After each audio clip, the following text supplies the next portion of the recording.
సినీ పరిశ్రమలో మరో విషాదం చోటు చేసుకుంది. విలక్షణ నటుడు శరత్ బాబు కన్నుమూశారు. గత కొంతకాలంగా అనారోగ్యంతో బాధపడుతున్న శరత్ బాబుకు ఏఐజీ ఆసుపత్రిలో వైద్యం అందించారు కుటుంబ సభ్యులు. అయితే మల్టీ ఆర్గాన్స్ ఫెయిల్యూర్ అయి ఆయన నేడు తుదిశ్వాస విడిచారు. శరత్ బాబు పార్థివ దేహాన్ని ఫిలిం ఛాంబర్లో ఉంచారు. అభిమానులు పెద్ద ఎత్తున చేరుకుని ఆయనకు నివాళులర్పిస్తున్నారు. ఇక శరత్ బాబు మరణంపై ప్రధాని మోదీ సహా సినీ రాజకీయ ప్రముఖులు తమ సంతాపాన్ని వ్యక్తం చేశారు.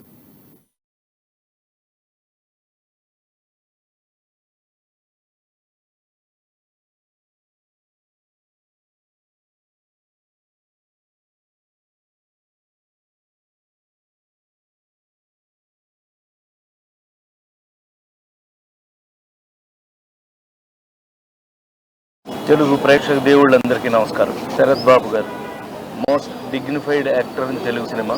తెలుగులోనే కాదు, ఆయన తమిళ్, కన్నడ, హిందీ అన్ని భాషల్లోనూ నటించిన మన తెలుగు నటుడు. నాకు అత్యంత సన్నిహితులు, ఆప్తులు. నా పెళ్లికి అతి ముఖ్యమైన వ్యక్తి. అట్లాగే నా పెరుగుదలలో దగ్గరుండి అన్నీ చూసుకున్న వ్యక్తి. చాలా ఆశ్చర్యం ఏంటంటే ఆయన చాలా హెల్త్ కాన్షియస్. ఎప్పుడు హెల్త్ సాయంకాలం భోంచేసిన తర్వాత కూడా వాకింగ్ తీసుకెళ్ళేవాడు ఆయన అమూల్య నన్ను.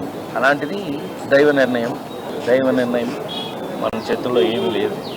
ఆయన బాగానే హెల్త్తో పోరాడి చివరికి ఆయనే ఓడిపోయారు. ఏది ఏమైనా మనం అందరం తెలుసుకోవాల్సింది ఏంటంటే మన చేతిలో ఉన్నంత వరకు మన ఆరోగ్యాన్ని మనమే కాపాడుకోవాలి అనేది పాయింట్. ఆ పైన దైవ నిర్ణయం. ఏది ఏమైనా అత్యంత ఆప్తులైనటువంటి శరత్ బాబు గారు సడన్గా అంటే పోరాడాడు. ఆయన ఆల్మోస్ట్ ఒక నెలన్నర నుంచి బాగా పోరాటం చేశారు, కానీ గెలవలేకపోయారు. దైవ నిర్ణయమే కరెక్ట్. చివరికి ఏమైనా మేము ఎంతో ఆత్మీయులైన శరత్ బాబు గారిని కోల్పోవటం నేను నా కుటుంబానికి ఎంతో తీరని లోటు.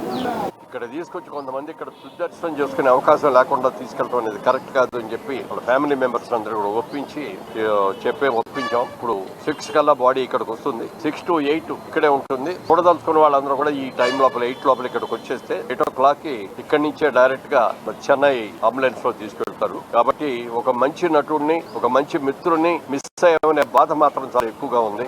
ఎప్పుడు ఎవరిని కూడా ఏదో నొప్పించానొప్పక అన్నట్టుగా అందరితోటి సరదాగా ఉండేవాడు, అందరితోటి కూడా అభిమానంగా ఉండేవాడు. రమాప్రభు గారిని పెళ్లి చేసుకున్న తర్వాత కొంతకాలం బాగానే ఉంది. చాలా సంవత్సరాలు ఆయన రాజేంద్ర ప్రసాద్ ఇద్దరు కూడా అయ్యప్ప స్వామి మాల వేసుకొని ప్రతి సంవత్సరం వెళ్ళేవారు. అప్పటికి నేను ఇంకా అయ్యప్ప స్వామి మాల మొదలు పెట్టలేదు, కానీ ప్రతి సంవత్సరం వాళ్ళ ఇంట్లో జరిగే పూజలకు వెళ్లి దగ్గర ఉండి వాళ్ళకి ఇరుముళ్ళు కట్టి బయలుదేరేవారు. శరత్ బాబు గారి కాలం ఎప్పుడే నాకు తెలిసింది. ఆయన గొప్ప విలక్షణ నటుడే కాదు, చాలా సంవత్సరాలుగా ఇంటి పెద్దన్న లాంటివాడు. కోకిల లాంటి సినిమాలు, ఎన్నో మంచి సినిమాలు చేశాం. సాగర్ సంగమంలో ఆయన చేసినటువంటి పాత్ర కొన్ని తరాలు మర్చిపోదు. ఆఖరి సినిమా ఆయన చేసింది మళ్ళీ పెళ్లి నా కాంబినేషన్ లో. సినిమా రిలీజ్ అవ్వకుండానే ఆయన వెళ్లిపోయారు. నిజంగా గుండెల్ని పిండేస్తుంది. హ్యాపీగా ఉండండి అని చెప్పి వెళ్ళాడు. May soul rest in peace. ఆయన కోసం ప్రార్థిస్తున్నాం, ఆయన ఆత్మ శాంతించాలని. శరత్ బాబు గారి కాలం ఎప్పుడే నాకు తెలిసింది. ఆయన గొప్ప విలక్షణ నటుడే కాదు, చాలా సంవత్సరాలుగా ఇంటి పెద్దన్న లాంటివాడు. కోకిల లాంటి సినిమాలు, ఎన్నో మంచి సినిమాలు చేశాం. సాగర్ సంగమంలో ఆయన చేసినటువంటి పాత్ర కొన్ని తరాలు మర్చిపోదు. ఆఖరి సినిమా ఆయన చేసింది మళ్ళీ పెళ్లి నా కాంబినేషన్ లో. సినిమా రిలీజ్ అవ్వకుండానే ఆయన వెళ్లిపోయారు. నిజంగా గుండెల్ని పిండేస్తుంది. హ్యాపీగా ఉండండి అని చెప్పి వెళ్ళాడు. May soul rest in peace. ఆయన కోసం ప్రార్థిస్తున్నాం, ఆయన ఆత్మ శాంతించాలని. శరత్ బాబు గారి కాలం ఎప్పుడే నాకు తెలిసింది. ఆయన గొప్ప విలక్షణ నటుడే కాదు, చాలా